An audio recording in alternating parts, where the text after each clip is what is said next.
Hi guys, I'm going to try and make this video and hopefully the parrot won't squawk too much. It's been pretty noisy all day today, so we'll see how it goes. Um, Currently 19 weeks and 7 days, I think. Had my scan last week, and what else can we talk about? Twisted my ankle up pretty bad this weekend, so I'm currently laid up. I'm off work for a couple days. Pretty hard getting around. And that's pretty much all that's going on. So here is the scoop with the scan. Went to the ultrasound to the prenatal clinic in Edmonton because I have epilepsy and they wanted to do a biophysical and detailed ultrasound. Took a half hour. I had to drink 2 cups of water, per usual, and hubby was allowed in to watch the whole thing, so that was good. Unfortunately, they didn't see everything they needed to see. They couldn't get proper pictures of the heart or the brain. They said that's because of 2 reasons. And the reasons would be my abdominal wall is too thick, meaning I'm overweight, so they're having a hard time seeing the baby. And the other reason they said is because it may be a little bit too early. Anyways, we couldn't see the face because baby was pointed down and into my hips, and we couldn't see the gender because baby had legs crossed and tucked up to his bum. So,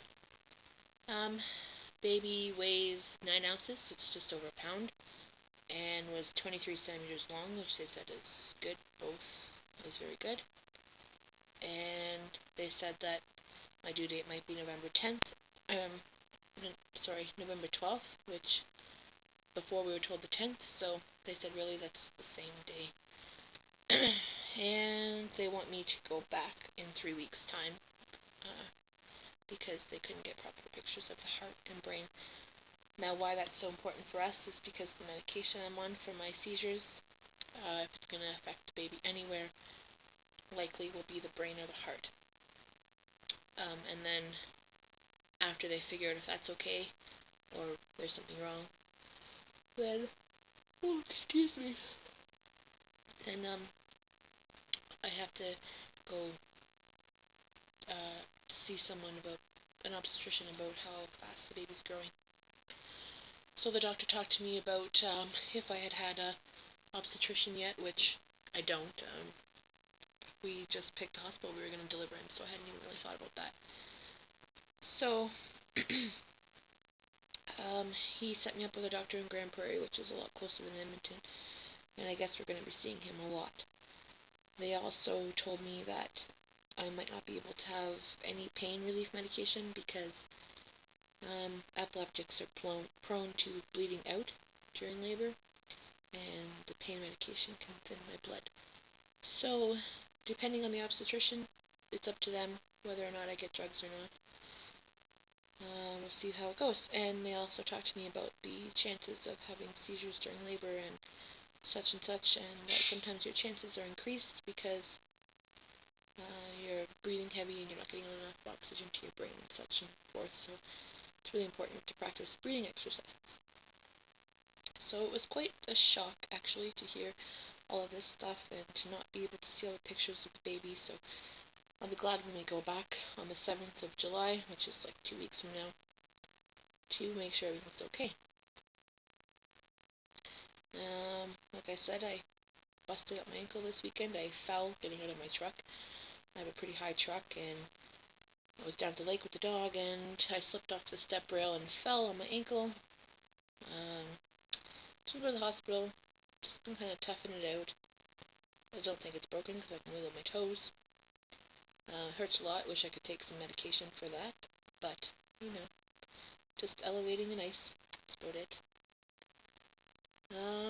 Been having a hard time keeping down food again lately. Especially supper. I don't feel very hungry during the daytime, and I tend not to eat. I just drink a lot, and then when I get hungry at supper time, I guess I should have been eating all day, and my stomach gets sick, and been throwing up a lot at dinner time. Also having a really big issue with onions. If I eat onions, I throw up. Sorry, I told you the bird's been pretty noisy today. And one more thing, I guess, is pretty new. I've been having issues with my hands. They've been going extremely numb, and I looked it up on the internet. And, sorry, I'm tired today. Apparently you can get carpal tunnel syndrome when you're pregnant. And it's more common in people who are having twins or who are overweight before getting pregnant. And what it is water retention, and it swells on your carpal tunnel canal and pinches the nerve. So it hurts to do things like cook or drive or write or type. I get numb right from my fingers up through my hand and into my arms, and it's quite annoying. But the best part is it goes away after delivery. So that's good. And I guess that's about it. And I will make another video soon.